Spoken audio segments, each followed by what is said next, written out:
आज मैं तुम्हारे साथ जो करने वाला हूँ उसके बाद बेहतर होगा कि यह रुमाल अपने मुंह में दबा लेना, नहीं तो तुम्हारी चीखें कमरे के बाहर तक सुनाई देंगी। विराट की यह बात सुनते ही आरोही का पूरा शरीर डर से कांप उठा और उसकी सांसें जैसे गले में अटक गई। वह सहमी हुई निगाहों से उसे देखने लगी। तभी विराट ने धीरे धीरे अपनी टाई उतारी, जिसे देखकर आरोही का डर और बढ़ गया। उसकी आंखों में खौफ साफ नजर आ रहा था। कांपती आवाज में उसने पूछा, आप इस टाई का क्या करेंगे? क्या इससे मेरा हाथ पाँव बांधेंगे? लेकिन विराट ने उसकी बात का कोई जवाब नहीं दिया। वह चुपचाप उसे देखता रहा।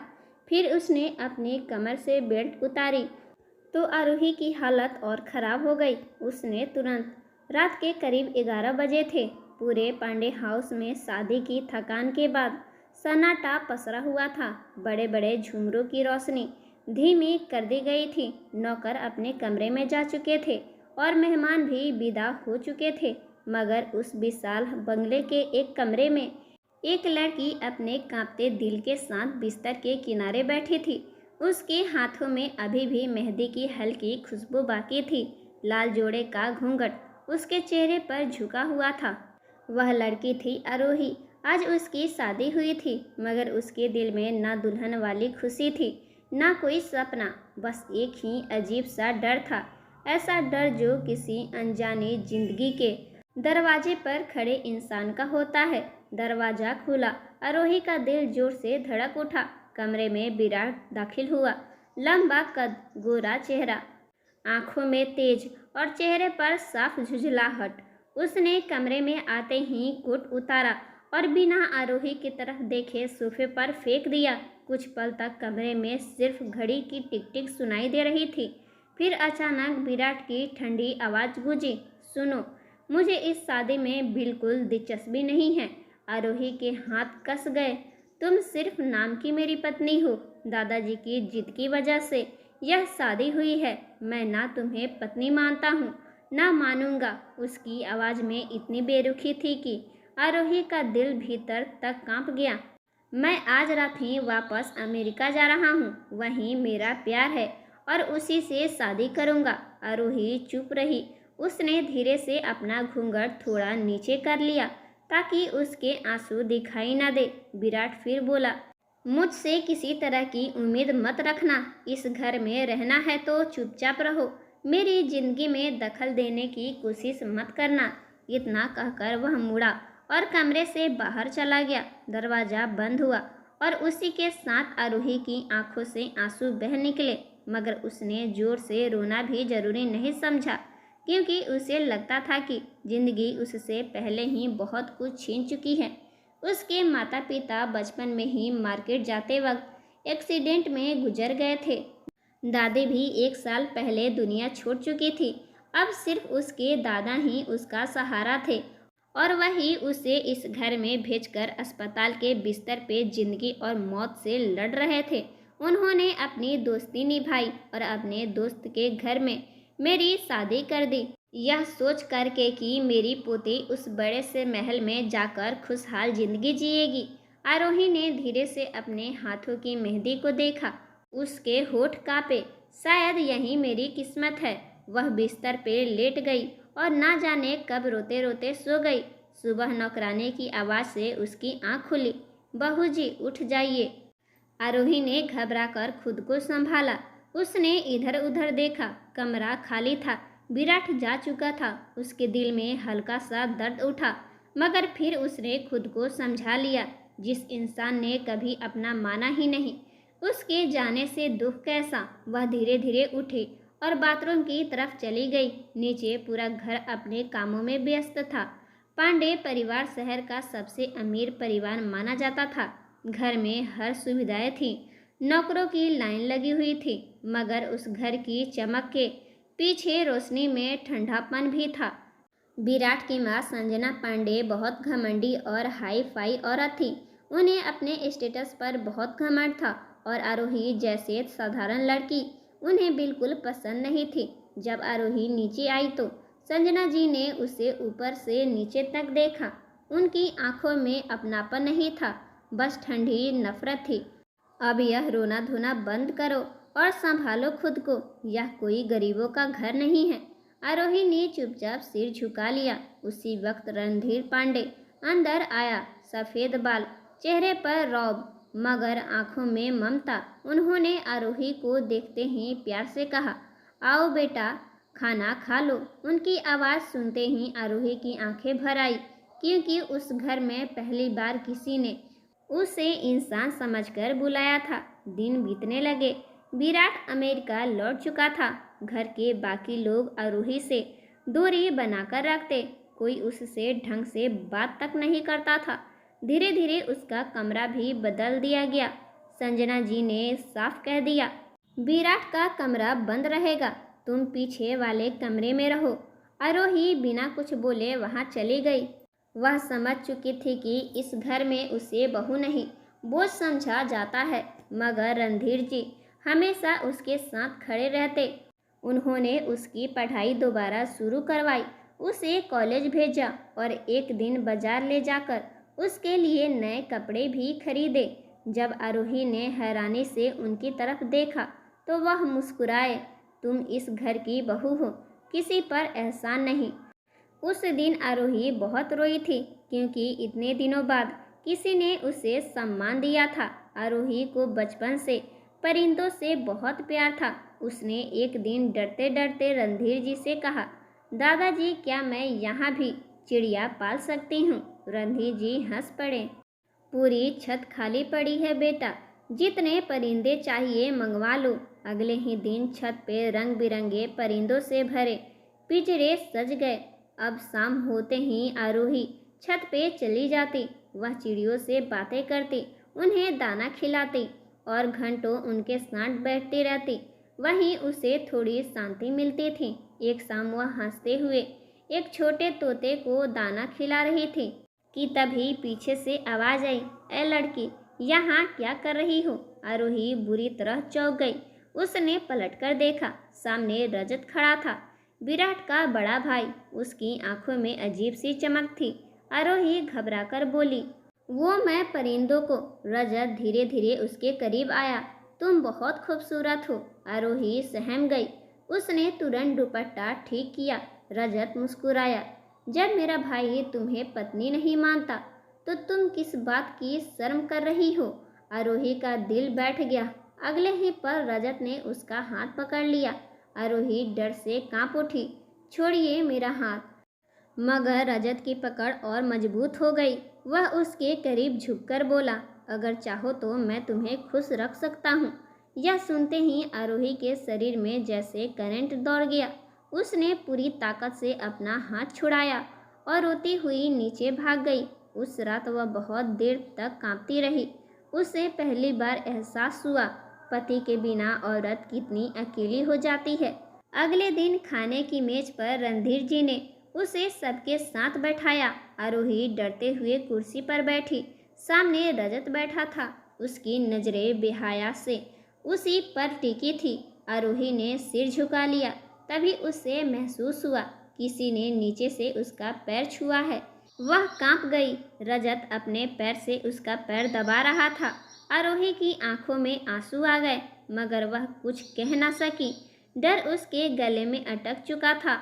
अब रजत की हरकतें बढ़ने लगी थी। कभी कॉलेज के बाहर खड़ा मिलता, कभी रास्ता रोक लेता, कभी गंदी बातें करता। आरोही हर दिन डर के साए में जीने लगी। एक रात तो हद हो गई। आधी रात को उसके कमरे की खिड़की खुली। आरोही डर से उठ बैठी। अंधेरे में रजत अंदर आया। उसके हाथ में सिगरेट थी। वह मुस्कुराया, कहा था ना, दरवाज़ा बंद करोगी तब भी पहुंच जाऊंगा। आरोही कांप गई, प्लीज़ यहाँ से जाइए। रजत धीरे धीरे उसके करीब आने लगा। इतनी खूबसूरत लड़की अकेली रहे, यह मुझसे देखा नहीं जाता। आरोही रो पड़ी, मैं आपके भाई की पत्नी हूँ। रजत हंसा, मेरा भाई तुम्हें पत्नी मानता ही कहाँ है? उसकी आंखों में गंदी भूख थी।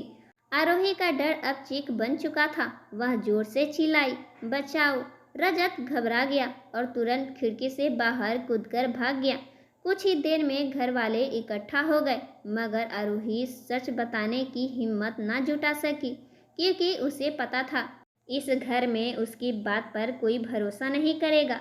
अगले दिन छत पे रजत ने उसकी बाजू पर जल्दी सिगरेट दबा दी। आरोही दर्द से चीख उठी। उसकी आंखों से आंसू बह निकले।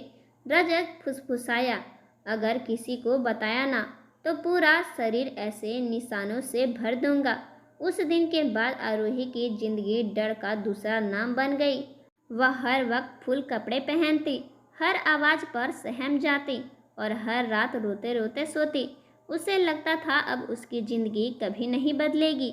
दिन धीरे धीरे गुजर रहे थे, लेकिन आरोही की ज़िंदगी पहले से भी ज़्यादा मुश्किल होती जा रही थी। रणधीर पांडे ही एकमात्र इंसान थे जो उसके चेहरे का दर्द पढ़ लेते थे, मगर अब उनकी तबीयत भी लगातार खराब रहने लगी थी। डॉक्टर बार बार आराम करने की सलाह देते, लेकिन वह हमेशा आरोही की चिंता में डूबे रहते। इधर रजत की गंदी हरकतें रुकने का नाम ही नहीं ले रही थी। वह मौका मिलते ही आरोही को डराता, धमकाता और उसे मजबूर करने की कोशिश करता। आरोही हर दिन टूट रही थी। कई बार उसके मन में आता कि सब कुछ रणधीर जी को बता दे, लेकिन फिर डर उसे रोक देता। अगर घर वालों ने उसी पर इल्ज़ाम लगा दिया तो, अगर उसे इस घर से निकाल दिया गया तो उसके पास जाने के लिए कोई जगह नहीं थी। एक शाम आरोही छत पे बैठी अपने परिंदों को दाना खिला रही थी। उसकी आंखें सूजी हुई थी क्योंकि वह अभी अभी रोकर आ रही थी। तभी पीछे से रणधीर जी की आवाज़ आई, बेटा तुम खुश तो हो ना? आरोही चौंक गई। उसने जल्दी से अपने आंसू पोंछे और मुस्कुराने की कोशिश की। जी दादाजी। रणधीर जी उसके पास आकर बैठ गए। उन्होंने प्यार से उसके सिर पर हाथ फेरा। झूठ बोलना भी नहीं आता तुम्हें? बस इतना सुनते ही आरोही की आंखें फिर भर आई। उसका दिल किया कि वह उनके सीने से लगकर सब कुछ बता दे, मगर तभी नीचे से संजना जी की आवाज़ आ गई और बात वहीं रुक गई। उस रात आरोही अपने कमरे में बैठी थी। उसने धीरे से अपनी अस्तित्व ऊपर की। उसकी बाजुओं पर जलने की निशान साफ दिखाई दे रहे थे। कुछ जख्म सूख चुके थे, कुछ अभी भी लाल थे। वह उन्हें देखकर सिसक पड़ी। उसी वक्त बाहर से तेज आवाज़ें सुनाई दी। घर में अफरा तफरी मच गई थी। रणधीर जी को अचानक सीने में दर्द उठा था। सब लोग उन्हें अस्पताल लेकर भागे। आरोही भी रोती हुई उनके पीछे दौड़ी, लेकिन अस्पताल पहुंचने से पहले ही रणधीर पांडे दुनिया को छोड़ चुके थे। उस पल आरोही सच में अनाथ हो गई। वह अस्पताल के फर्श पर बैठकर बच्चों की तरह रो रही थी। दादाजी मुझे भी साथ ले जाइए, अब मेरा यहाँ कौन है? उसकी हालत देखकर वहाँ मौजूद लोग भी भावुक हो गए। उधर अमेरिका में विराट को दादाजी की मौत की खबर मिली। वह तुरंत भारत लौट आया। वैसे भी उसका दिल पहले ही टूट चुका था। जिस पायल के लिए उसने अपने घर वालों से लड़ाई की थी, वही लड़की उसे छोड़कर किसी और अमीर लड़के के साथ चली गई थी। विराट अंदर से पूरी तरह टूट चुका था। जब वह घर पहुंचा तो अंतिम संस्कार की तैयारी चल रही थी। तभी उसकी नज़र एक लड़की पे पड़ी जो रणधीर जी के शव से लिपट के फूट फूट के रो रही थी। उसके खुले बाल बिखरे हुए थे, चेहरा आंसुओं से भीगा हुआ था। आंखों में ऐसा दर्द था कि देखकर किसी का भी दिल पिघल जाए। विराट कुछ पल उसे देखता रह गया। उसे लगा शायद घर की कोई नौकरानी होगी जिसे दादाजी बहुत मानते थे। दूसरी तरफ आरोही ने आज तक विराट का चेहरा ठीक से देखा ही नहीं था। शादी की रात वह घूंघट में थी और फिर विराट उसी रात चला गया था। दोनों एक ही घर में थे, मगर अजनबियों की तरह। अंतिम संस्कार के बाद घर का माहौल पूरी तरह बदल गया।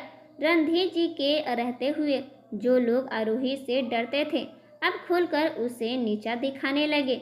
एक दिन संजना जी उसके कमरे में आई और ठंडी आवाज़ में बोली, जिस इंसान के भरोसे तुम इस घर में रह रही थी वह अब नहीं रहा, इसलिए अब अपनी औकात में रहना सीख लो। आरोही का दिल बैठ गया। संजना जी ने आगे कहा, आज से तुम पीछे वाले सर्वेंट क्वार्टर में रहोगी और घर के छोटे मोटे काम भी करोगी।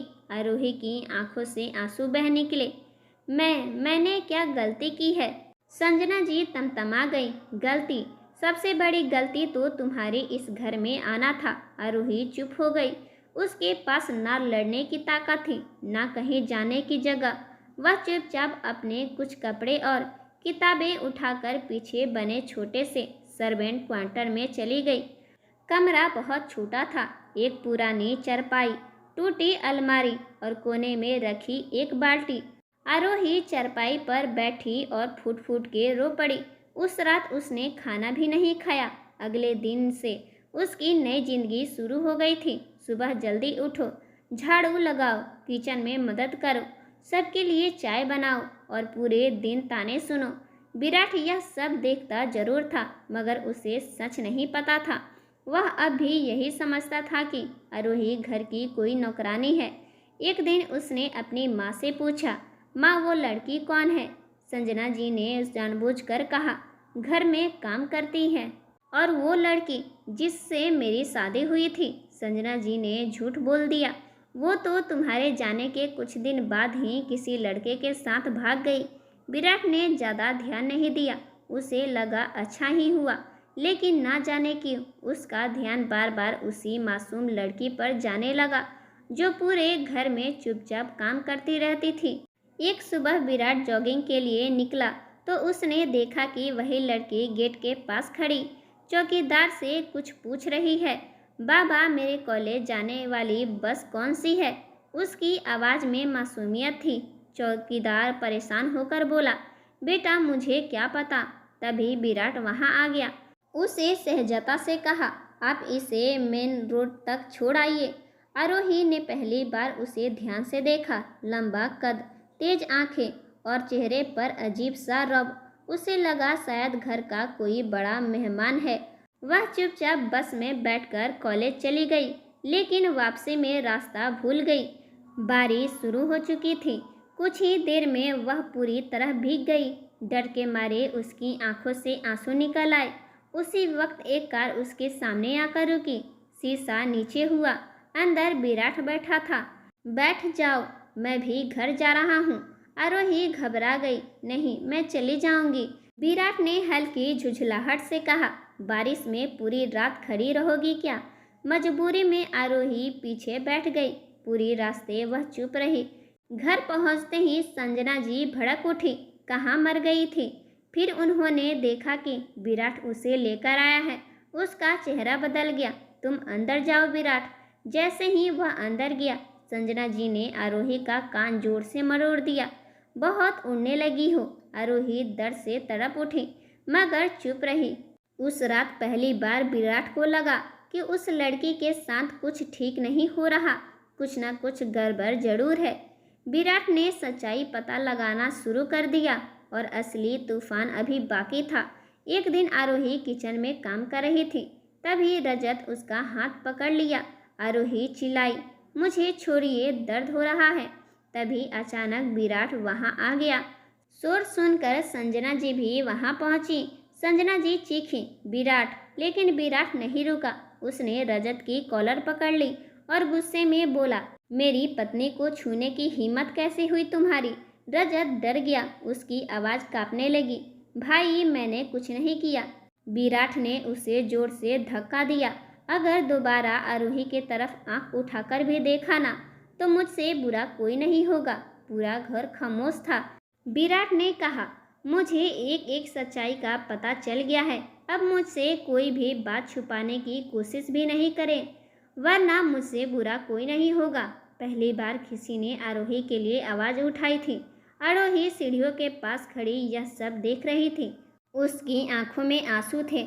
उसे यकीन नहीं हो रहा था कि वही विराट जो उससे नफरत करता था, आज उसके लिए अपने भाई से लड़ रहा था।